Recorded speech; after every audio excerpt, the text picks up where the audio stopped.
Hi, this is Alan, and I'm going to go ahead and just do a quick rundown on the O2 hazards. I know I have some other clips on YouTube right now, but I just want to give you a rundown. Now, this is not a complete, detailed definition, but we need to start somewhere. What I'm going to do is first start with absorption atelectasis. Absorption atelectasis, let's think of the words. Absorption. Absorption. What's being absorbed? The nitrogen. Where is the nitrogen? The nitrogen can be found throughout the whole body, in the alveoli, in the blood, and in the body cavities. When we give high levels of oxygen, greater than 50%, very quickly to a patient, what will happen is these nitrogen levels are going to be washed out. They're going to get into the venous system, and they're going to be removed. That means the body cavity, the alveoli, no longer has this nitrogen level available to help keep the alveoli open. So now, without that pressure keeping the alveoli open, the alveoli will shrink. Now, the only thing that's left in the alveoli is the oxygen. When the oxygen crosses the AC membrane, it goes into the blood. There's nothing left to keep the alveoli open, and it collapses. When I have a bunch of collapsed alveoli, that is known as atelectasis. So I have the absorption of nitrogen due to the high administration of oxygen greater than 50%, which leads to the atelectasis, which is the collapse of alveoli. Who does this and where does this occur frequently? This occurs when we have patients who are breathing small tidal volumes. This can be due to post-operative pain or maybe even sedation. But the key here is breathing small tidal volumes. It doesn't normally happen in patients who can breathe normal tidal volumes and occasionally take a side breath. This has been absorption atelectasis. The next one is O2 toxicity. O2 toxicity is oxygen that becomes toxic. You have to remember that oxygen is a drug. Too much of a drug can be a bad thing. When you deliver oxygen to a patient, I want you to think of a couple of things. First thing, the PO2. How much oxygen you're going to expose the lung to.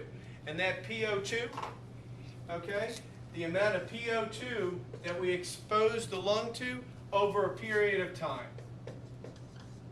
As we increase this time, what we end up doing is that we put the lung in harm's way. Why? The O2 releases free radicals.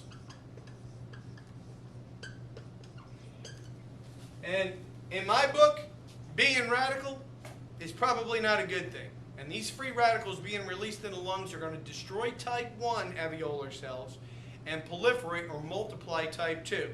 These multiplication of type 2 alveolar cells forces the lungs to go into an exudative stage or a fluid buildup. When this fluid builds up in the lungs, it makes it more difficult for oxygen to be able to go from in the lung and across the AC membrane, decreasing the ventilation portion, even though I have plenty of perfusion going to the lungs. So in essence, I have an increase in my VQ mismatch. This increased VQ mismatch and exposure level of oxygen in the lung, if that goes unchecked for a longer period of time, what will end up happening is we will end up having a thickening of the AC membrane. This thickening of the AC membrane will and can lead to something called ARDS, Adult Respiratory Distress Syndrome. Another thing I would hope that you would remember, besides this PO2 times time, is this circle. And this circle is the vicious cycle.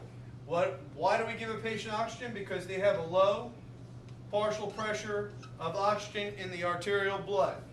What do we do? What's wrong? Decrease PaO2. What do we do? Increase the FiO2. When should we stop?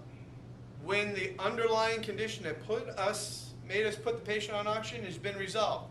But remember, oxygen releases free radicals, and it can destroy lung tissue. We've already been through the definition of what it does: destroying type 1, proliferating type 2, increasing fluid levels in the lungs, causing non-cardiogenic pulmonary edema. What do we need to do now is stop exposing the lung to so much oxygen.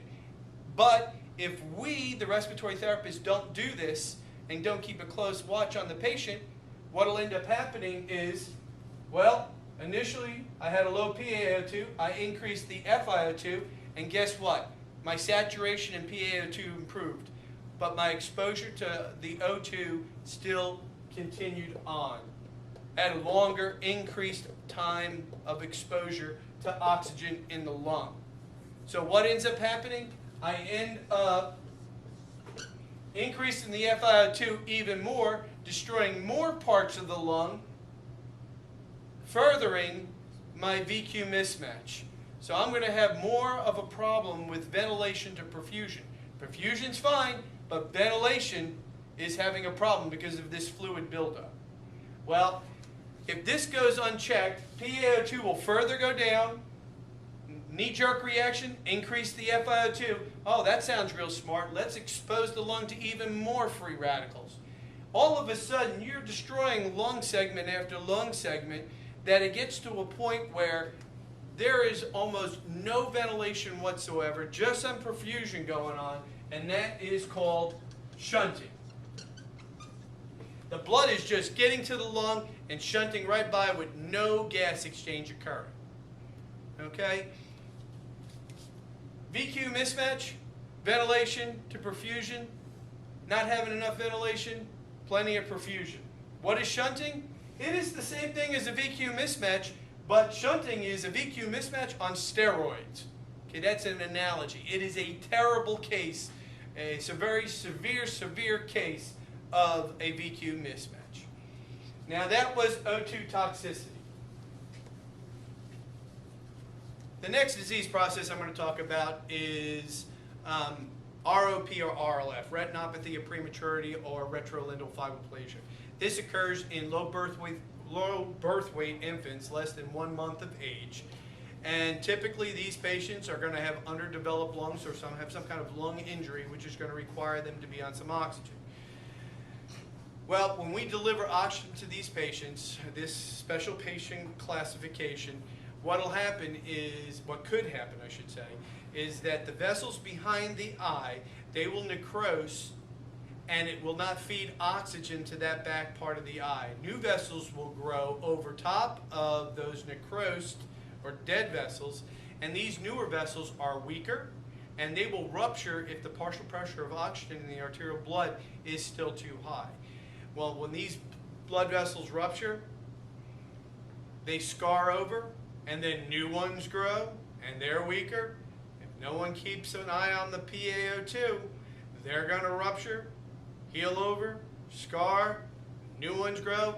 This continual process, just like O2 toxicity, becomes a vicious cycle. Okay? That vicious cycle will end up with all that scarring causing the partial detachment or full detachment of the retina, leading to blindness. The American Academy of Pediatrics recommends that we keep the PaO2 less than 80 millimeters of mercury. Now that's kind of a unique thing. You have to remember that we said the normal PaO2 range for a patient is 80 to 100 millimeters of mercury. Now we're saying that we need to keep the PaO2 for this patient classification less than 80. Yes, we want to keep it less than 80, but we don't want it to be below 60. So we want to be between 60 and 80 millimeters of mercury, which would mean that this patient has some hypoxemia, and that would be classified as a mild hypoxemia. But it's still adequate for this patient classification based on the conditions of the lung. Okay, the fourth hazard that we're going to talk about is O2-induced hypoventilation. I like to say it like that instead of oxygen-induced or depression of ventilation. O2-induced hypoventilation, oxygen which causes a reduction in ventilation. What patients does this happen to? This happens to us, or can happen to a special classification of patients who are known as COPD CO2 retainers. Okay? They're special because they have a lot of CO2 built up in their body. Now, COPD stands for chronic obstructive pulmonary disease. Chronic meaning long period of time. This didn't happen overnight. The lung problem was a long time in the process. Well, this COPD CO2 retainer has had problems getting rid of carbon dioxide. Earlier in their life, when their lung wasn't as damaged, they increased their respirations. How did they do that? Their hypoxic drive. you'll be surprised to know that you and I and the COPD CO2 retainer, we all have hypoxic drives and we all have peripheral chemoreceptors. The only thing different with us who have fully functioning hypoxic drive and fully functioning peripheral chemoreceptors is that the COPD CO2 retainer, their hypoxic drive is blunted, not working, shut down, out of business. It doesn't respond anymore. Why should it? There's been so much lung damage over a chronic period of time, long period of time, that even if the patient was to breathe faster and harder, it's not going to do any good.